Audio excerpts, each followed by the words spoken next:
All right, good afternoon, sports fans.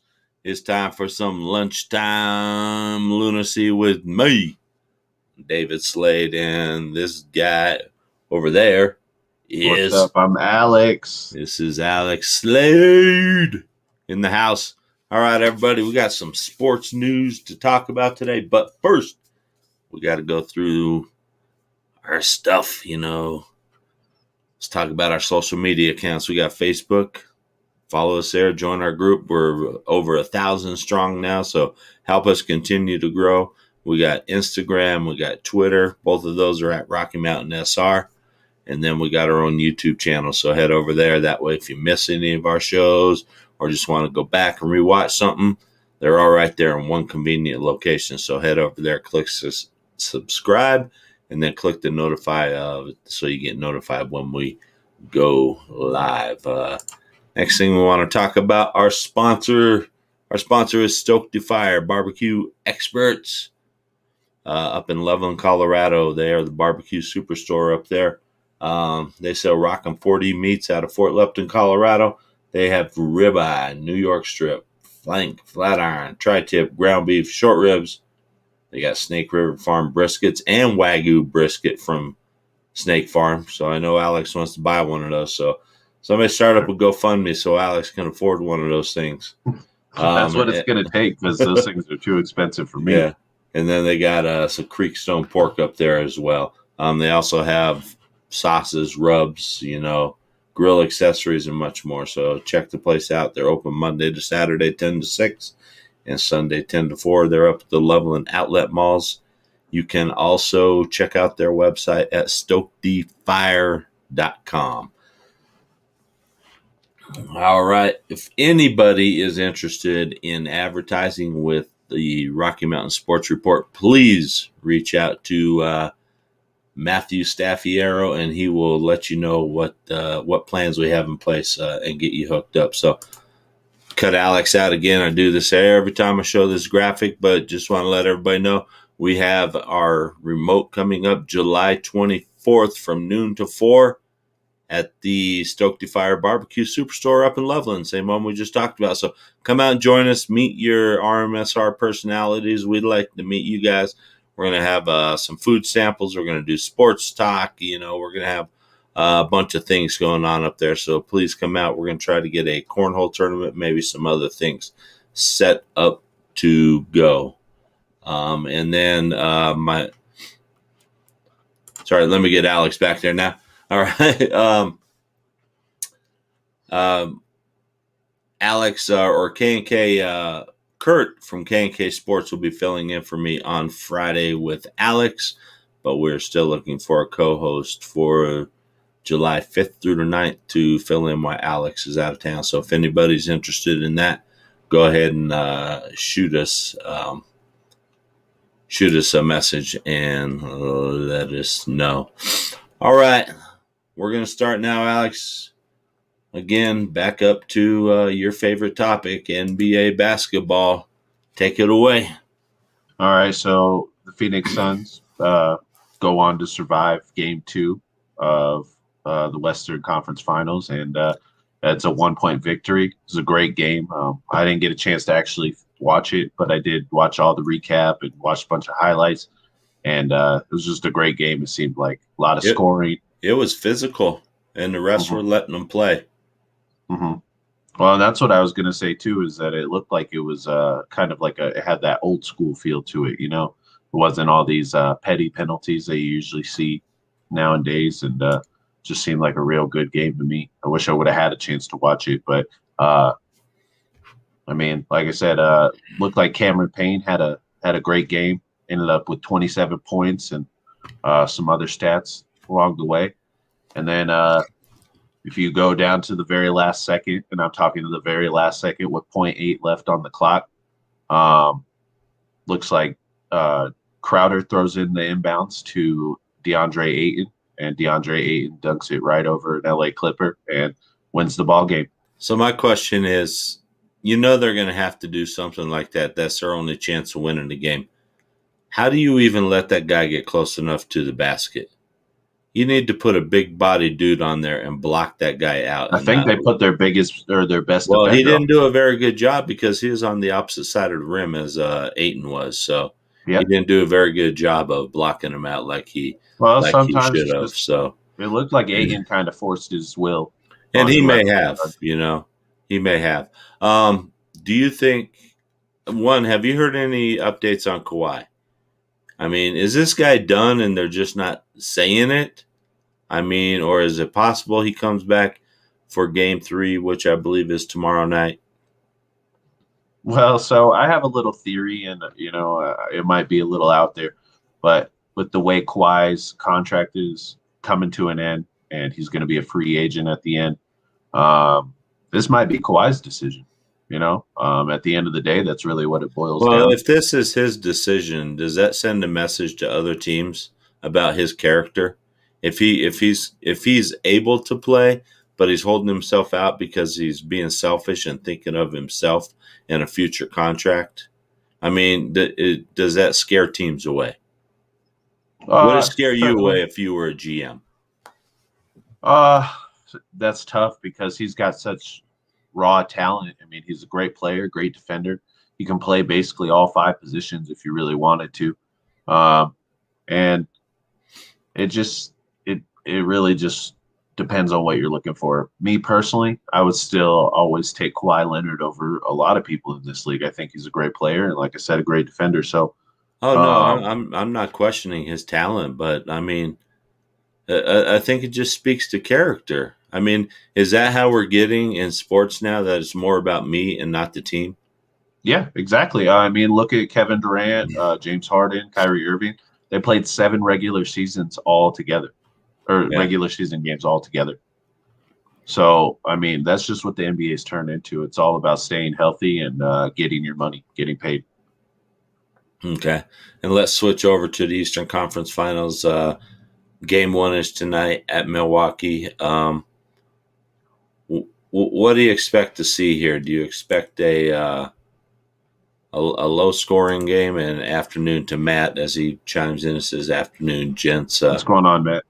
Um, Honestly, I think that it's going to be a pretty low scoring game. I think I would look for it to be about the same as game two, about 100 points, uh, maybe a little over 105, max 110. So it's going to be interesting, though. I think, like I said yesterday, I think Trey Young is on a roll. And I think if he can continue playing like he has throughout this playoff run, that it should be a pretty good series. yeah, definitely. So I guess last night was the NBA lottery as well. The Detroit Pistons landed the number 1 pick. Mm-hmm. Rumors are out there that Cade Cunningham's going to be the guy from Oklahoma State, so Mm-hmm. that he'll be the number 1 pick. I mean, I wouldn't suspect anyone else either. I don't think there's anyone better in basketball in the college world right now. Yeah, and Detroit really has an opportunity to solidify this team. They had 3 number 1s last year, Mm-hmm. and now they get or 3 first round picks last year, and then Mm-hmm. this year they get the number 1 pick in the draft. So, And then with the signing of Jeremy Grant from the Nuggets, I right, mean that and team's got a lot of um, firepower. Plumlee's there as well. So he's a depth guy. I mean, he can provide depth off the bench. He did a good job here in Denver. So at times, so scrolling along the bottom here's RMSR's other shows. So make sure you guys check these out. 4th and 99, which is our NFL coverage, will resume July 7th. That'll be myself, Matt Staffiero, and J Rock. Occasionally, we may have Alex on to lend some insight, but it's more going to be an NFL show and not just a Denver Broncos show. And in the crease, which is our Avalanche coverage, they're still broadcasting. There's still a lot of hockey news going on, so check that out. And then Scott Cole does our bases loaded, and then we have the Cruz brothers who do 5280 on Friday evenings at 8 o'clock. So check those guys out. They're very entertaining. Put out some good content. So. Let's switch gears over to NHL hockey. And if anybody out there is listening, you have any questions, comments, go ahead and shoot them to us. we'll go ahead and address them. So Montreal goes into Vegas and put a beat down on them 4-1. I did not expect Montreal to go in there and beat them that easily. So now we're heading back to Montreal. Montreal's up 3-2. Do you see this thing returning to the desert for Game 7, or do you think we're done No, now? I think Vegas has kind of punched their ticket to the off season, and Montreal's punched their ticket into the Stanley Cup Finals. Do you think that maybe Fleury is just getting worn out? I mean, he's an older goaltender, you know.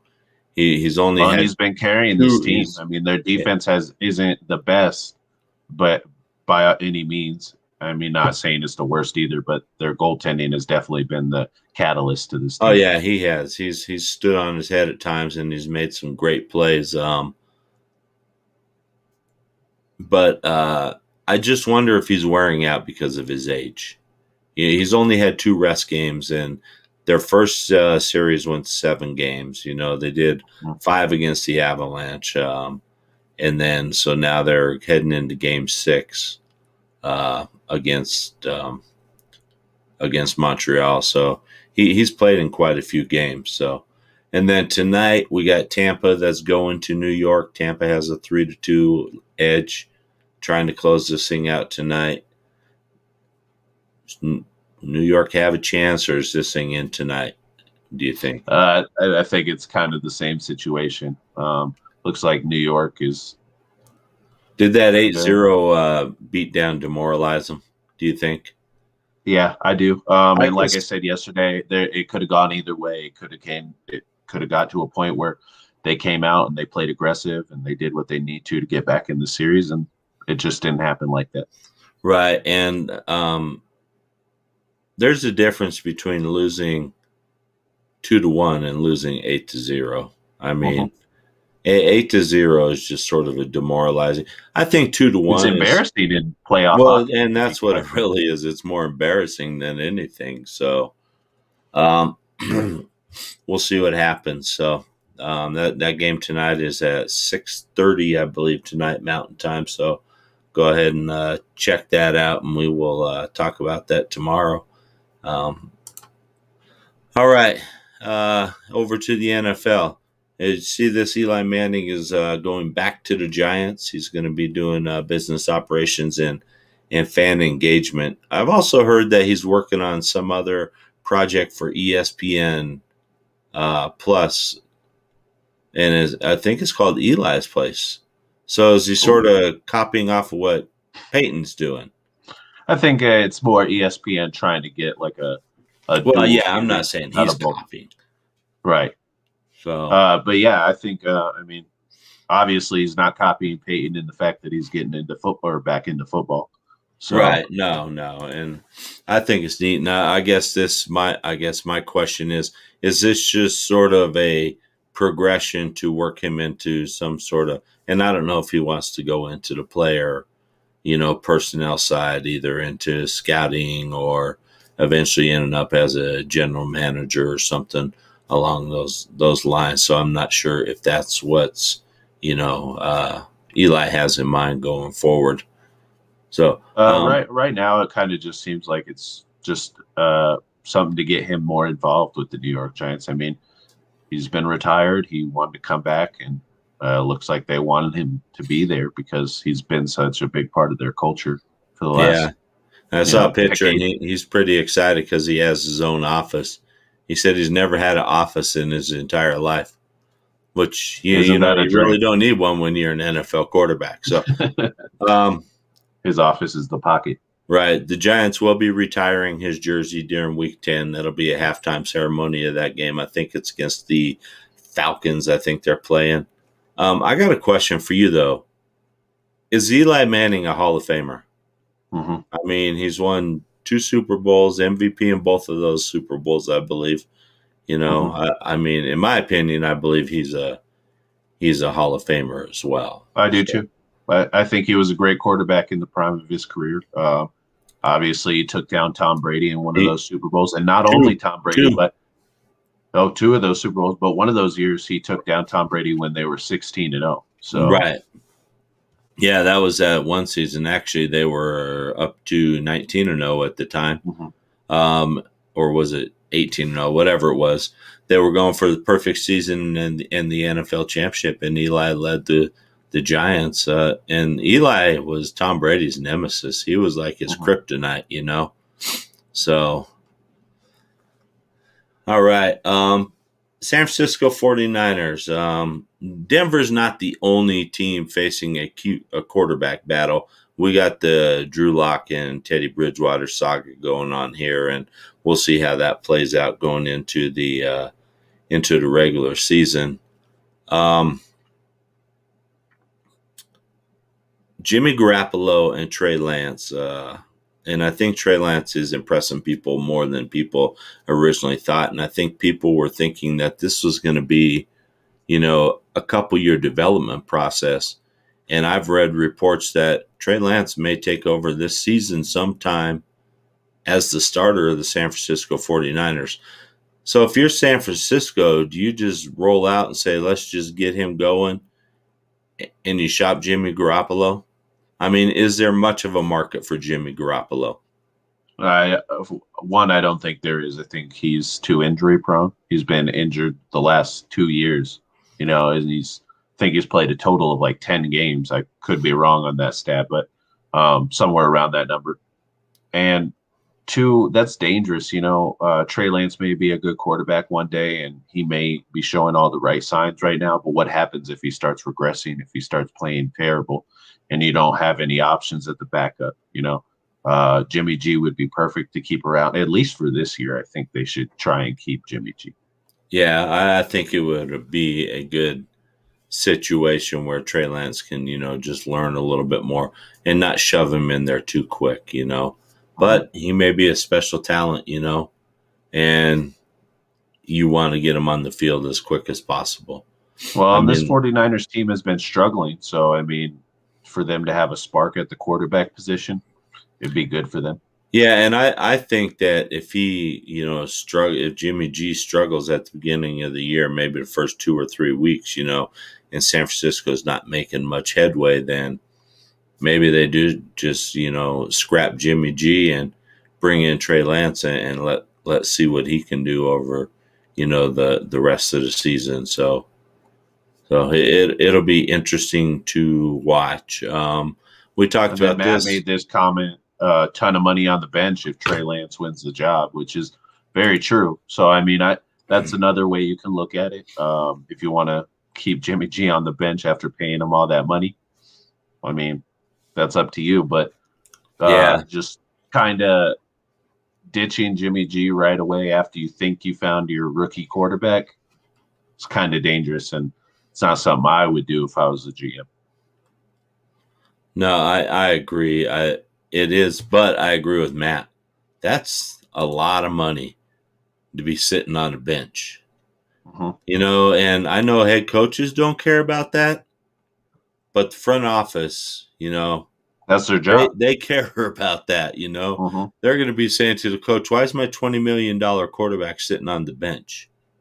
Right. You know, if the rookie is that good, then you let us know, and we will go ahead and we will try to shop Jimmy G. And I think Matt says, I think they traded Matt. Do you have any destinations in mind where Jimmy G might be a good fit? I was thinking Houston earlier in the season, but or in the off earlier in the off season with the guy from New England coming over as the GM, but they've loaded up that quarterback room um, in what you call it and Jimmy G Bridgewater. Huh. Interesting. That's an That is. interesting one to think about. Does Jimmy G fit this Broncos offense though? You know, so I Houston mean, does make a it, ton of sense. But sorry, Alex, didn't mean to cut you off. But Matt has these comments. Houston does make a ton of sense, but their quarterback room is so full right now with everybody that they brought in. well, and I mean, they possibly could have Deshaun Watson coming back too. So, Yeah, depending on what happens. The problem is Deshaun Watson cannot. Deshaun Watson has not officially been suspended or put on the commissioner's exemption list. So technically he could play right now, and he may. Yeah, and there are expendable contracts. I think the only one that is not really youth is Tyrod Taylor. And is he really your starter? So, I mean, we've seen Tyrod Taylor struggle, in two different locations now. But I think this year it may be a good thing. And then put Jimmy G over Drew Lock. I don't know. So I wouldn't risk it. Like I said, injury prone. He's a good quarterback, has good talent, but he can't stay healthy, and that's a big thing in the NFL. yeah, Matt does make another good point here in the second part of this. They do need to regain draft capital. They spent a lot to NBA trade, huh? Did I? He's saying like an NBA style trade. Oh, okay, all right. I thought I maybe said NBA or something. So 49ers draft picks in Bridgewater, Houston, Jimmy G, and Denver Watson. That would be interesting. That would definitely be interesting. So, and we'll see. That would stir things up for a lot of different teams. That's for sure. Yeah, it definitely would. I think it would be a good thing. So, and we talked about this next subject a little bit. Hard Knocks.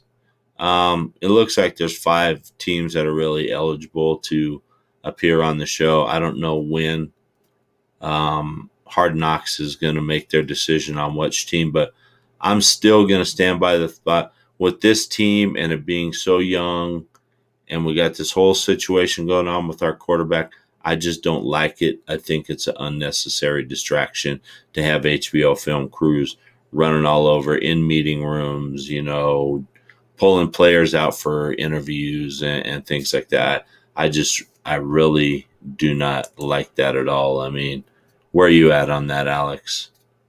I completely agree. I think it's an unnecessary distraction for a team that's trying to get back on track, and it's only going to make things harder for us if it ends up being the case. Now, like I said yesterday as well, from a fan standpoint and from my love for the Denver Broncos, it'd be very cool to get the inside on some of the stuff that we don't normally see as fans. But at what cost? So yeah, I think it's pretty cool too. But I just don't want that distraction this year. So see. And this is what I was talking about yesterday. Want the expanded look at the QB battle. They're going to show us what they want to show us and what the Broncos want us to see. It's not going to be 24/7 film like the Thurman show, Mm-hmm. And I put $100 on it that they make it seem like Drew Lock and Teddy Bridgewater hate each other. I could get just as much information out of Mike Kliss or Troy Rank or someone like that than I can get from these guys that. Hell, I could get the same information out of D-Mac. Right. So I just don't like it. So, but some people like the drama that surrounds it, and I just think it's too big of a risk and a distraction for the team. All right, let's talk about baseball. Rockies opened up the road trip yesterday, and they lost 2-1 to the Seattle Mariners. Kyle Freeland, who has struggled badly, had a solid outing yesterday. He went, I believe he went 6 innings, 5 hits. 5 hits. Yeah. 1 run, 1 walk, and 7 strikeouts. Yeah. He had a great game going. So, unfortunately, just no offensive firepower again, which is always a struggle away from Coors Field. Our guys just really cannot get those timely hits to bring people in. So, hopefully, and like I said before, please don't go on a hot run. I don't want Bud Black's job saved. So right. Well, and if it makes you feel any better about that hot run, it makes these next 4 games on the road even more difficult, because what I say yesterday, they had to find a way to win this first game, and they couldn't do it. And that means finding a way to win the second game is going to be that much harder. Yeah. Yeah, and today it's a short turnaround. It's a 2:10 afternoon game. So Herman Marquez is on the mound for the Rockies. So And I uh, don't know what it is about these Colorado teams, but they do not do well in afternoon games. The Nuggets don't. The Broncos usually don't, and well, the not for the Rockies. last 5 years. I mean, most of the time they play afternoon anyway. But if they get those Right. early games, like the 11 o'clock games, because they're back east, they struggle in those early games as well. So Mhm. the Major League Baseball came out and said we're cracking down on foreign substance, and this thing's getting out of control. I mean, the Philadelphia Phillies asked the umpires to go inspect Matt Scherzer 3 times yesterday in the game, you know, and they didn't find anything. They need to come up with some sort of challenge system, or you could challenge after every batter if you wanted. Say, hey, go check him. I mean, now eventually the ump's going to get tired and say, just shut up and get back to the dugout. Right. We're not going to continue doing this. But I sort of pitched this in a chat yesterday with Scott Cole. I said, how about they go to a system? So let's say Alex is so that let's say they challenge a batter, or challenge that the pitcher's using a foreign substance after a batter's done, and they lose that challenge because nothing's found. Then the next batter comes up and he's already at a 0-1 count. There has to be some sort of ramifications for these managers just calling for these challenges when nothing's going on. Hmm. You Well, know, and it's also to the point where if you start challenging too much, you start having people checked a lot. It's already gonna. I mean, you're already slowing down a game that's one of the slowest in pro sports. yeah, one of the So slowest and most boring games, that is losing fan base. And now you're going to add this delay into games. it's going to become I don't like unwatchable it. eventually. I don't like it. I like the old rule that if the ump suspected something, he would go out there and look himself, or if he saw something. But this thing of the other team just being able to say, go check that guy, I don't like it. They did it to Kyle Freeland after the first inning last night. Mhm. Didn't find anything. What, just because a pitcher goes out there and gets you 1, 2, 3, you're going to call and say, hey, Well, and I go bet you check see on that a that lot guy. more. If you see people kind of break away from their normal stat line, like Kyle Freeland did last night, you're going to see that a lot more. You're going to see people getting checked and But seeing if dude, they're don't do it using that after for the speed. first inning. I mean, if this guy's One. just throwing crazy stuff, into the fifth inning, then you say, hey, maybe something's going on here, and you go out and you check. you Hmm. know. But it's just like in the Phillies and Nationals game when they kept challenging or telling them to go inspect Scherzer. Scherzer got pissed off and he walked off the mound and just stared him down. And Joe Girardo comes running out of the dugout and he's, motioning for Scherzer to come over like he wants to take him on in a fight. Girardi got ejected from the game. It's like, it's just not a good look for baseball, I don't think. And I What's up think, with all these baseball players thinking that they're good fighters and stuff? I don't know, man. Well, why don't they join? Dude, we could get him to fight that guy, man, Right. from the Nugget from the Suns Nuggets and and four Four. guy Yeah, the Nuggets guy or though, Suns and four. not the Suns and Four guy. We'll get him to Right. fight. We'll get him to fight Marty. You know, so Marty will turn into a professional fighter and make millions of dollars, and so that way he can go out and buy some real diamonds Right. and get some more watches because More fake bling. apparently he didn't know it was the time was he was about ready to get his ass beat, you know. It was whoop ass o'clock, if you know what Yeah, I'm it saying. was whoop ass o'clock.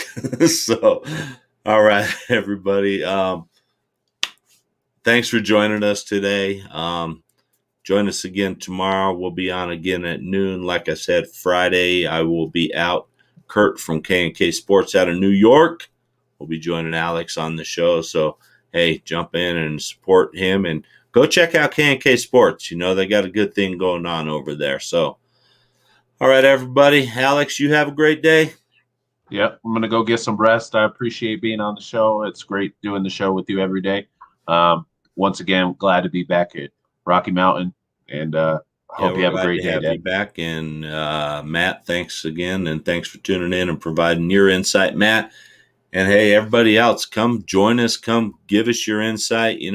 Let's make this And an speak interactive up. If show. you're here, if you're watching, we want to hear from you. We want to hear what you got to say, even if it doesn't even have to do with sports. You could be making fun of my mustache. You could be making fun of my dad's goofy hat. It doesn't Yeah. matter. So, So, all right, guys, everybody, you all have a wonderful day. And we will see you again tomorrow. Peace. peace.